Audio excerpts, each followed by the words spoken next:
اهلا بيكم في قناتي وفيديو جديد. النهارده هنعرف مع بعض ازاي هنعمل الفرخه الجميله دي ويكون حواليها الخضار بالشكل ده.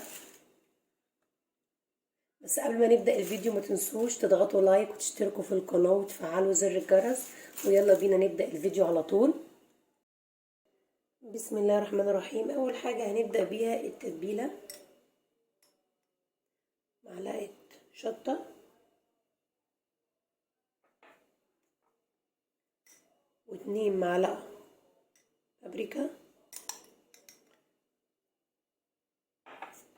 ومعلقه زعتر،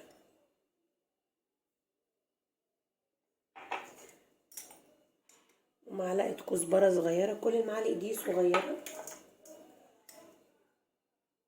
معلقه كمون،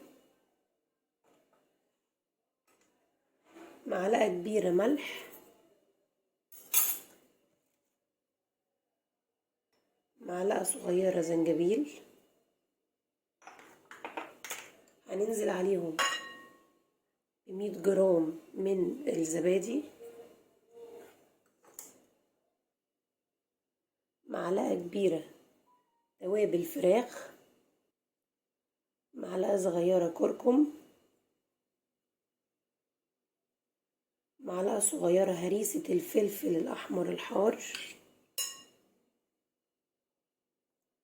معلقه كبيره خردل او مستردة، وعصره ليمونه واحده.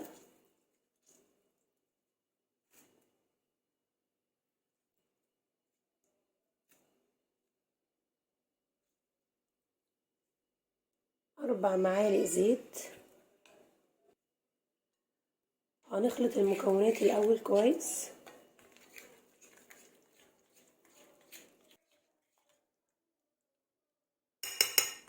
نسيب المكونات على جنب ونجيب الفرخه. معانا هنا فرخه وهنبدا ناخد جزء من التتبيله عشان نتبلها بيه.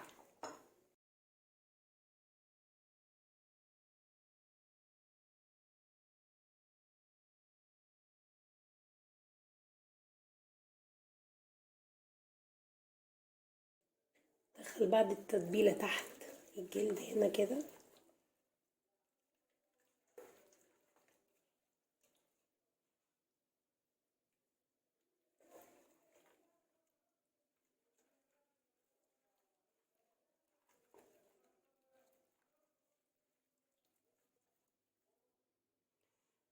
هبدأ احط مكونات جوه الفرخة. احط ليمونة،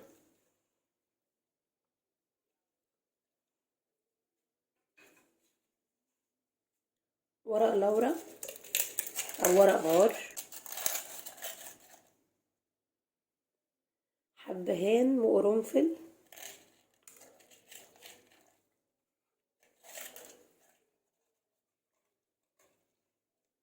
وهبدأ اربط الفرخة من هنا بخيط.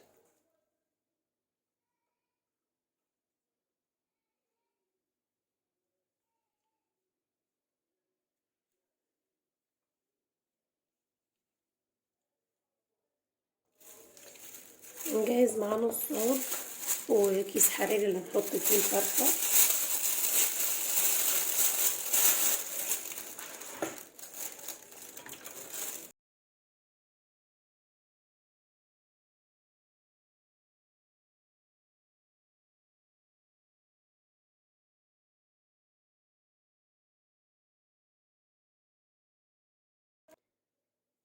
كده قفلنا الكيس. هنجيب اي خلة ونبدأ نخرم.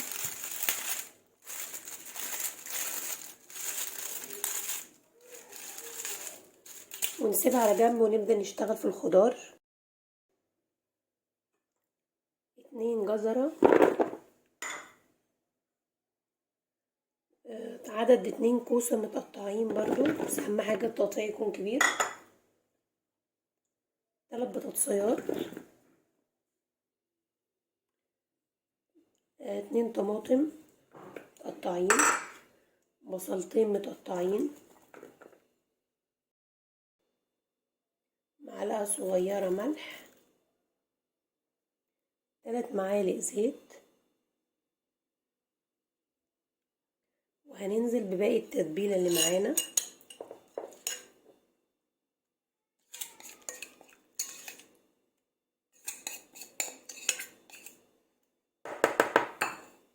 ونبدأ نقلب.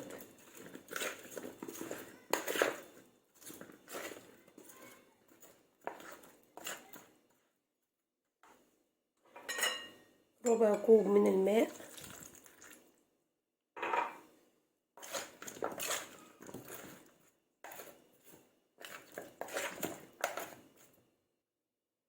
هنجهز الكيس الحراري نحط فيه الخضار.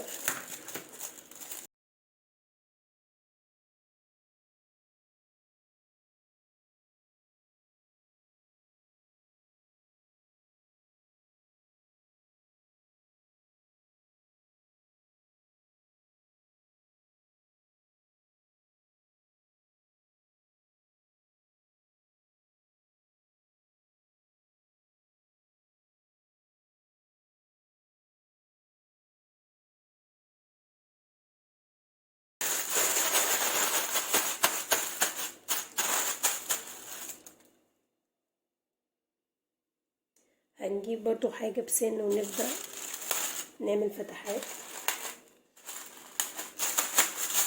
وهندخلها في الفرن شغال بقاله حوالي ربع ساعة على درجة حرارة 200 لمدة ساعة ونص، وهوريكم شكلها بعد كده.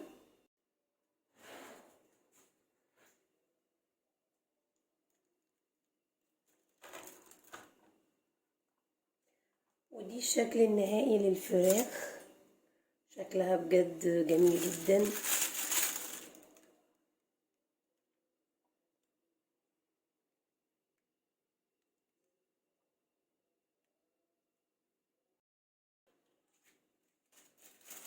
ده شكلها وهي بتتقدم.